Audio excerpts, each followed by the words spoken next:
Hey, welcome to this Windows channel, and this is the tech news for Thursday, November 5th, 2015. And today, a few interesting items in the news.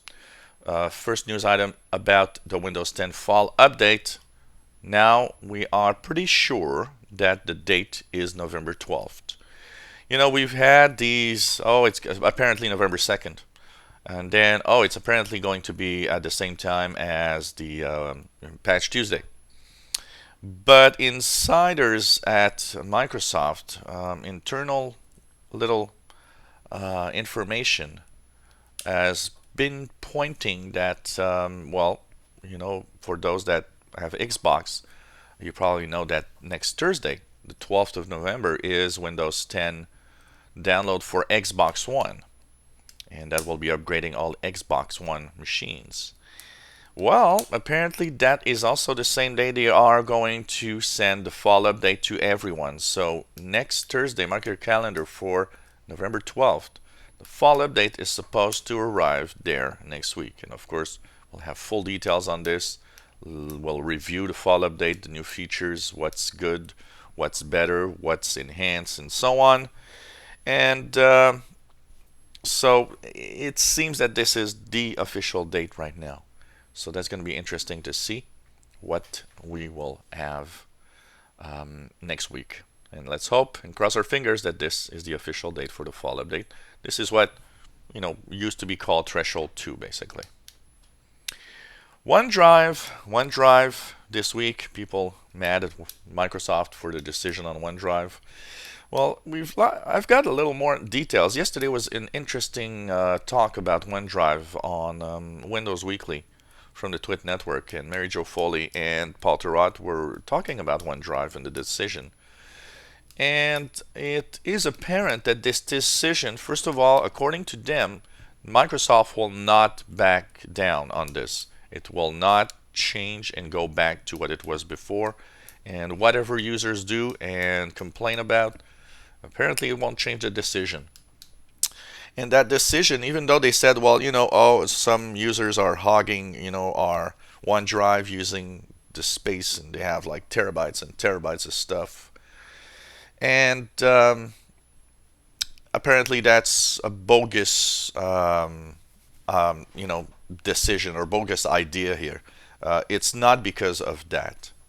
Apparently, it is because simply it doesn't generate revenue. It doesn't make money. And they just back it off because it costs a lot of money and it doesn't bring any money. So it's really a business decision. They've decided, now, why do we give this storage to everyone when it costs, so much money to keep that? Because you got to remember one thing, that not only does Microsoft need to keep your files on one on servers, on hard drives, and so on, they need to actually have copies of those at different sites to make sure that you don't lose anything. So it costs a fortune at Microsoft, and it's really a business decision. Why give all this storage when basically it costs so much money to operate?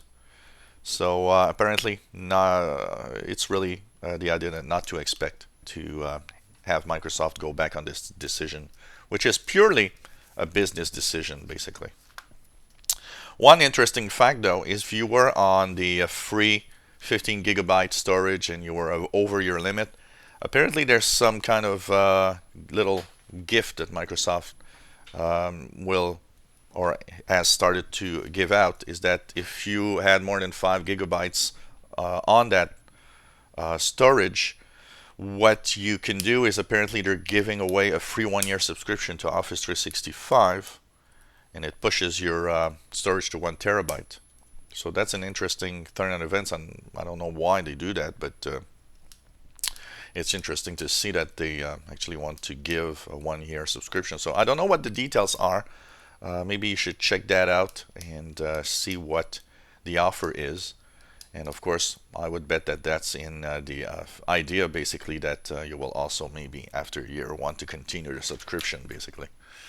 So OneDrive, not going to change, apparently.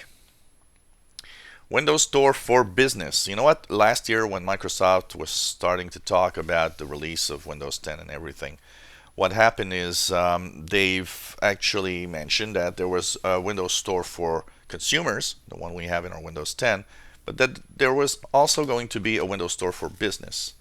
But since that time, we had not heard about this anymore. Well, apparently this month is the month where it's happening. Windows Store for Business will actually start, and what that will enable is basically a business will be able to actually operate, go into the Windows Store and have, for example, if they have apps that are very helpful for their own businesses, they'll be able to kind of funnel that into a space where their employees will be able to get these apps with volume licensing and everything. So it's really going to be an interesting feature for businesses, and basically, if you have a big business, you'll be able to just funnel say, okay, we need Microsoft Word. We'll just push that through the store, and it's going to be available to all the employees and so on. So that's interesting news, because we had really zero news of Windows Store for Business, basically. And by the way, to be eligible for a Windows Store for Business account, you need to, of course, subscribe with a business account. It's not available for the regular user. iOS, Microsoft is looking for testers for their Cortana for iPhone and iPad.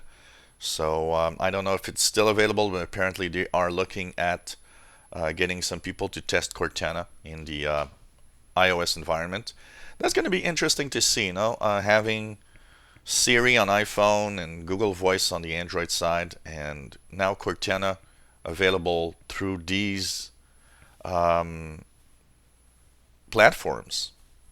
Will that kind of bring a war of, the Siri and Cortana and Google Voice, assistants? Well, what will that change? And I'm actually surprised that Apple actually accepts to have Cortana in their iPhones and iPads. That's an interesting little news here, basically. So we'll see what happens. So I don't know if it's still available, but apparently Microsoft was, as of this morning, still, searching for any testers that wanted to try Cortana on iPhones and iPads. And finally, in our last little bit of news, there was a few updates. People might not realize it, but in your Windows 10 computers, your apps are constantly updated, and including the universal apps and the basic apps that come with Windows. There's a little bit of update to the Movies and TV app, bringing a few new features. And by the way, some markets it's films and TV, others is movies and TV. So apparently a few updates, including the way that apparently some of your personal videos are played and the supported formats. Also, the Microsoft Store had a minor update with new features, including the library and download and updates features that were not really there before. So, updates all the time to these apps. So it's interesting to see that even without having big major updates through Windows Update, we still have our some updates of the apps and the features of Windows 10.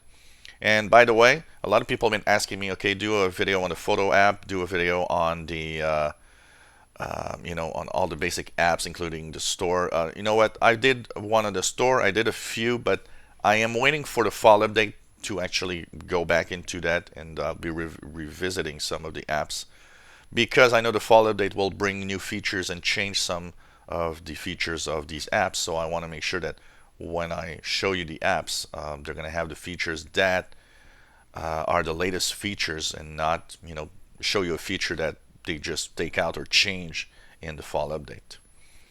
So that's the news for Thursday, November 5th, 2015. If you enjoy our videos, why not subscribe? You'll be informed when new videos are online. Give us thumbs up if you like our videos, helps us on the ratings on YouTube. Remember, every Tuesdays from 3 to 5 p.m. Eastern Time, that's 20 to 2200 hours Universal Time, we have our live show where we answer your questions live on the channel. And hopefully you enjoy our videos and welcome back. Thank you for watching. Thank you for your kind comments and feedback.